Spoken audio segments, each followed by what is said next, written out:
Pirmado ni dating DPWH Mimaropa Regional Director Gerald Pacanan ang kontrata ng dalawa pang natuklasang palpak at substandard umanong flood control project sa Nauhan Oriental, Mindoro. Nakakulong ngayon si Pacanan dahil sa kasong malversation para sa isa pang substandard na proyekto sa naturang ding bayan. Balitang hatid ni Darlene Kai.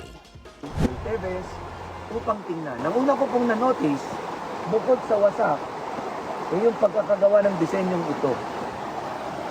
Pag tinitingnan ko nga po, nagugulat ako. Palpak at perwisyo ang tawag ni Oriental Mindoro Governor Bonds Dolor sa dalawang flood control project na ininspeksyon niya sa Barangay San Andres sa Nauhan Oriental, Mindoro. Hawak ni Dolor ang kopya ng litrato ng umunoy plano para sa road, dike and esplanade sa mag-asawang Tubig River. Hindi na nga raw sinunod ang plano, sira pa ang bahagi nito at maikli pa ang sheet piles ng sukatin. Kaya raw lalong binaha kamakailan ng ilang lugar sa mga bayan ng Victoria at Nauhan. Ayon sa disenyo ng DPWH, una muna ang sheet piles, pagkatapos ng sheet piles, saka ilalagay. Yun, ang tawag nila doon ay ito, foundation fill doon sa ilalim. Ang tawag nila dyan, geotextile, pampatibay dapat. Ang problema, kitang-kita nyo naman, salit na nasa loob, nasa labas. Ito yan ha, hindi tayo nagawa niyan. Ayon sa contract agreement sa DPWH website, February 11, 2023 sinimulan ang dalawang proyekto. Ang isa ay natapos umano ng February 5, 2024. Ang isa naman, December 10, 2023 ang completion date.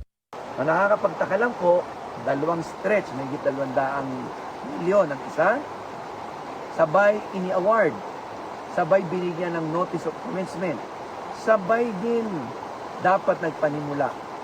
Pero dapat magkaibang kontratista dahil dalawang magkaibang proyekto, pero iisa po ang kontratista. Ngayon, makalipas lamang ang mahigit isang taon, ito na ang flood control na ginawa.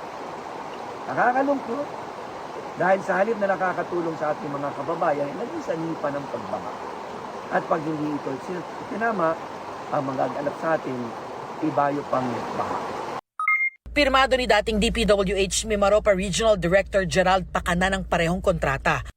Mahigit 210 million pesos ang pondo kada proyekto na lumobo pa sa mahigit 217 million pesos hanggang sa matapos ito base sa isumbong sa Pangulo website. Nakakulong ngayon sa New Quezon City Jail si Pacanan dahil sa pagkakasangkot niya sa isa pang umano'y substandard na flood control project sa Nauhan Oriental, Mindoro rin.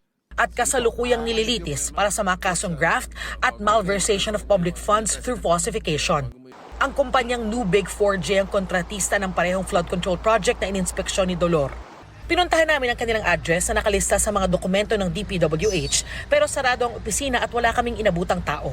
Kinausap na raw ni Dolor ang mga taga DPWH Mimaropa at DPWH Oriental Mindoro District Engineering Office. Sinusubukan pa ng GMA Integrated News na kunin ang panig ng DPWH. Darlene Kai, nagbabalita para sa GMA Integrated News.